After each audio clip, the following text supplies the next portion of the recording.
जम्मू कश्मीर में अब क्या होने वाला है?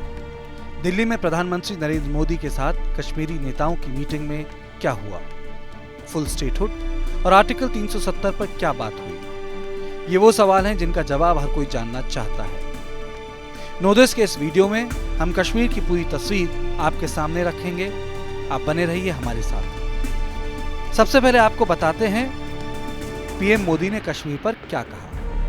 प्रधानमंत्री निवास पर कश्मीर के 14 बड़े नेताओं से करीब 3.5 घंटे लंबी चली बातचीत में पीएम मोदी ने साफ कर दिया कि जम्मू कश्मीर को पूर्ण राज्य का दर्जा दे दिया जाएगा, लेकिन इसके लिए सही वक्त का इंतजार करना होगा। पहले केंद्र शासित प्रदेश में चुनाव जरूरी है और चुनाव के लिए डिलिमिटेशन यानी परिसीमन की प्रक्रिया पूरी करनी होगी। प्रधानमंत्री ने सभी राजनीतिक पार्टियों से अपील की कि वो परिसीमन की कार्रवाई में सहयोग दें। सूत्रों के मुताबिक मीटिंग में प्राइम मिनिस्टर मोदी ने कश्मीर से दिल्ली की दूरी और दिल की दूरी दोनों मिटाने पर जोर दिया। पीएम से बातचीत पर क्या बोले कश्मीर के नेता? ज्यादातर नेताओं ने मीटिंग पर संतोष जताया, क्योंकि 5 अगस्त 2019 को जम्मू कश्मीर का विशेष दर्जा खत्म किए जाने के बाद केंद्र सरकार के साथ कश्मीरी नेताओं की ये पहली बड़ी बैठक थी। प्राइम मिनिस्टर मोदी ने उनकी सभी मांगें सुनी और कश्मीर में लोकतंत्र को मजबूत करने के कदमों पर बातचीत की। हालांकि गुपकर गठबंधन के शीर्ष नेता फारूक अब्दुल्ला और महबूबा मुफ्ती ने साफ कर दिया कि आर्टिकल 370 के लिए उनका संघर्ष लगातार जारी रहेगा। इस पर कोई समझौता नहीं होगा। सूत्रों के मुताबिक मामला सुप्रीम कोर्ट में होने की वजह से बैठक में इस पर ज्यादा चर्चा नहीं हुई। लेकिन मीटिंग के बाद नेशनल कॉन्फ्रेंस के अध्यक्ष उमर अब्दुल्ला ने मीडिया से कहा कि 5 अगस्त 2019 में जो कुछ भी हुआ वो उन्हें स्वीकार नहीं है, लेकिन कानून तोड़ने के बजाय वो कानूनी तरीके से लड़ाई लड़ेंगे। परिसीमन पर कश्मीर नेताओं की क्या राय है? पीएम मोदी से बातचीत के बाद उमर अब्दुल्ला ने मीडिया के सामने परिसीमन पर आपत्ति जताई। उमर अब्दुल्ला ने कहा कि जब बाकी राज्यों में परिसीमन की प्रक्रिया 2026 में शुरू होने वाली है, तो जम्मू कश्मीर में अभी इसकी क्या जरूरत है? उमर अब्दुल्ला ने बताया कि जम्मू कश्मीर के ज्यादातर नेता परिसीमन के फैसले से नाखुश हैं। हालांकि कांग्रेस नेता गुलाम नबी आजाद ने मांग की कि परिसीमन आयोग की बैठक जल्द बुलाई जाए तो वो उसका स्वागत करेंगे।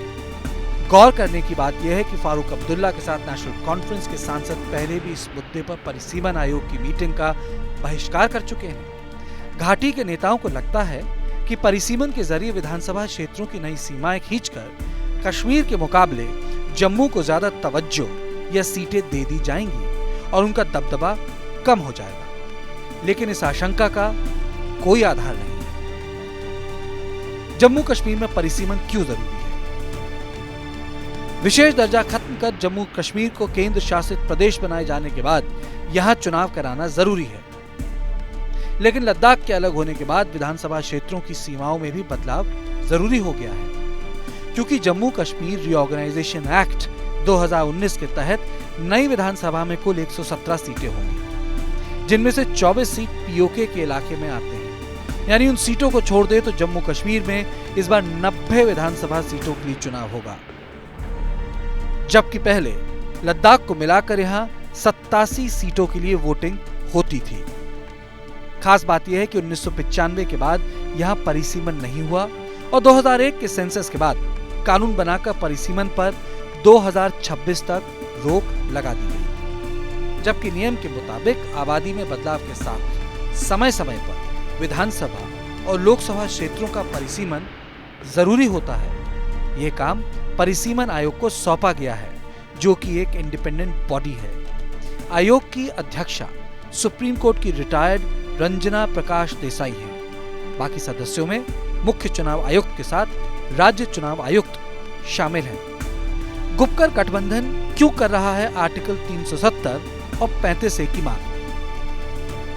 जम्मू कश्मीर में आर्टिकल 370 और 35A के प्रावधान 1954 से लेकर 5 अगस्त 2019 तक लागू रहे। जहां आर्टिकल 370 जम्मू कश्मीर को विशेष राज्य का दर्जा देता था, वहीं आर्टिकल 35A वहां के नागरिकों को विशेष अधिकार और सुविधाएं देता था।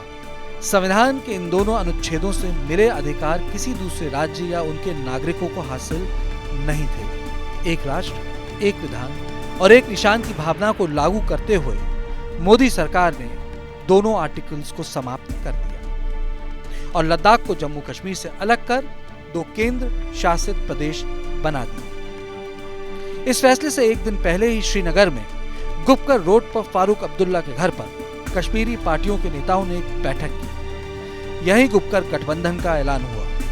नेशनल कॉन्फ्रेंस और पीडीपी समेत 6 राजनीतिक दलों ने केंद्र सरकार के फैसले के खिलाफ अपने घोषणा पत्र में आर्टिकल 370 और 35 से फिर से बहाल करने की मांग की।